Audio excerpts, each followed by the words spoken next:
What is up, my fellow Chibits? Today, I'm here to bring all of you a Tokyo Ghoul video since, obviously, the chapter is on break this week. I decided to do some thinking about what needs to be answered. And for many series, when you get into something, many have questions like, where's the series gonna go? Or, why did this character do so-and-so to this other character? What's the purpose of this character? You know, what's out there? You know, why is the world working like this? There's many questions people get when they read anything, any form of series. And Tokyo Ghoul is just like this. As the series has been going on for hundreds of chapters now, many have been asking sorts of questions, all sorts, many, that have still yet to be answered.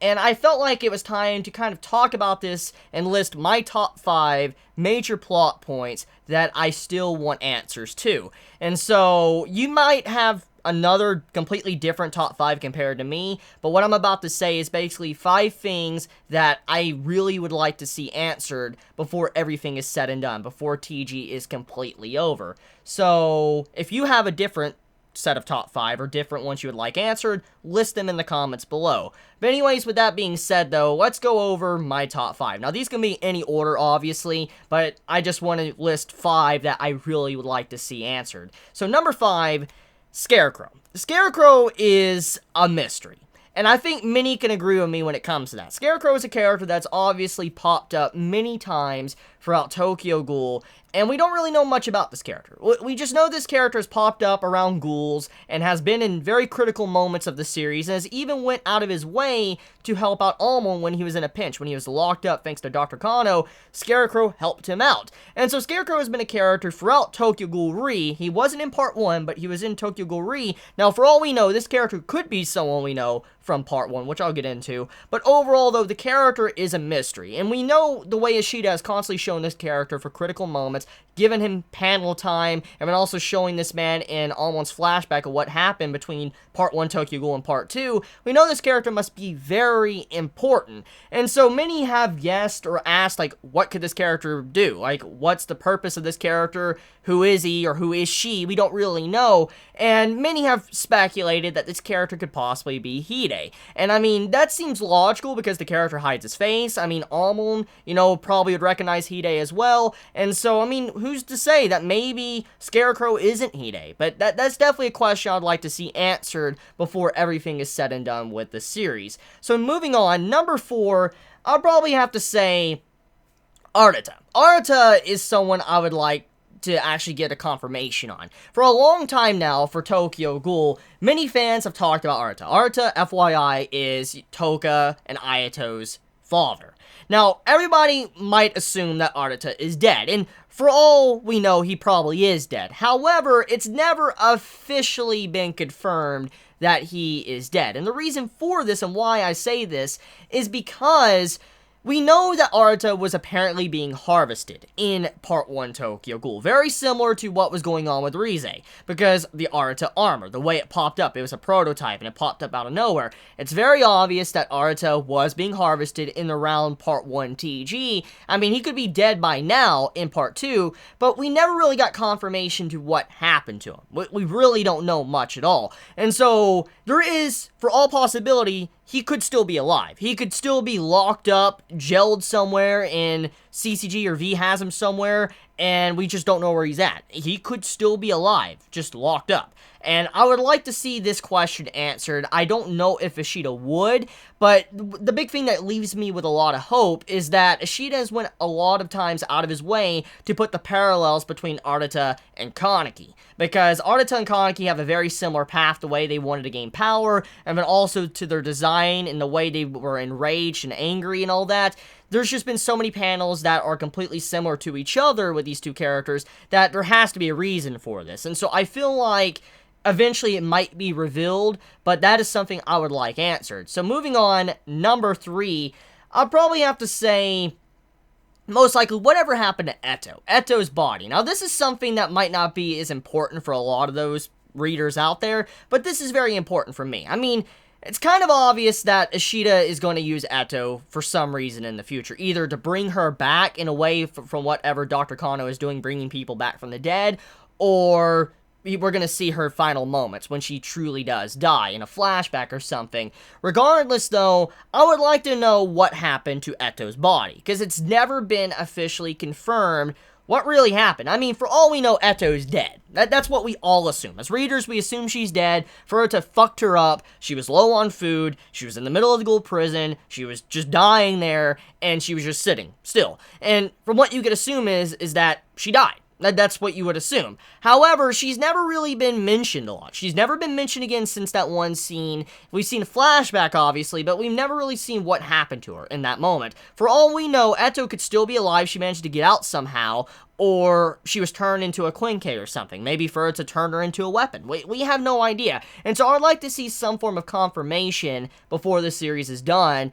Whatever happened to Eto? What really happened to her body? Because if she is dead, I would at least like to know where it went, where she was buried at the very least, or if she didn't get buried, what made her into a weapon. That's what I would really love to know. Now, moving on to number 2, I would have to say, I would like to know more about Kaneki's father. Or, in a very similar question, or thing I would like to know, is also more about Kaneki's parents. I guess they're both the same thing. I would like to know more about Kaneki's father and his parents. The reason for this is because this entire plot point with Kaneki's character has been shrouded in mysteries for a very long time. And as I've said many times in the past, through Fury and discussion videos to reviews and stuff throughout reviewing Tokyo Ghoul, everything we know of Kaneki, his past and all that, what we have seen through flashbacks from Part 1 and early stages of Part 2, everything we saw was a lie. It was a downright lie. Kaneki's memories were fabricated. Because from what we found out, when he finally reawakened and he remembered everything, was that he was lying to himself. He was denying the truth of whatever happened to him in the past. He was not looking at the full picture. He was thinking everything was fine or whatever in his past, but in reality, it wasn't. And so you cannot trust Kaneki's memories, his flashbacks we've seen of him, because of what we found out a while back. And because of this, we don't really know whatever happened to Kaneki's parents, and we don't really know who Kaneki's father is. And that's one of the biggest questions I think many have for this series, is who is Kaneki's father? Is he a half, human? Is he a ghoul? Is he some no-name dude that died? Was he a good father? A bad father? We have no idea. But the big thing is, though, is another question, what really happened to Kaneki's mother? This is something I've held on to for a very long time. I have said that there is a very likely possibility when we saw that flashback with Kaneki getting beaten by his mother and abusing him, and he was smiling like he was just demonic. We could all assume that maybe Kaneki snapped and could have possibly have killed his mother. He could have killed his mother, and maybe that's what happened, and he locked that away, and then he was lying to himself for the rest of his life. That could be a potential possibility. Regardless, though, I would like to know more about Kaneki's parents, and I do believe before everything is said and done, that will be answered, because we have been getting into a very important part of the series with Kaneki's character, because he is now becoming a father. He's going to be a father if everything goes well with Toka, and her baby is born. He will be a father, and I feel like this would be a perfect time for Ishida to dive into Kaneki's character and give him some characterization and find out more about his parents. I could definitely see that being a big thing for Ishida and writing Kaneki's character for the future, but for now, though, we really don't know anything. And so the last thing that I would say is a major plot point that needs answered is the world. And what I'm getting at is what is going on outside of Japan. We do know that the world of Tokyo Ghoul, it is set in, from what we can assume, on planet Earth. Because we have heard of Russia, Germany, and then we know we're in, Japan. And so we know that we're on Earth. However, we have never really seen a glimpse of outside of Japan. And this is one of the biggest questions and mysteries of the series. What is going on outside of Japan? Because when you think about it, Tokyo Ghoul has an objective. Kaneki wants to break the birdcage. He wants to set the world straight. He wants to let everybody realize that the entire world is locked in a birdcage. But it's kind of funny when you think about it, because when Kaneki thinks of a world, he's just thinking of Japan.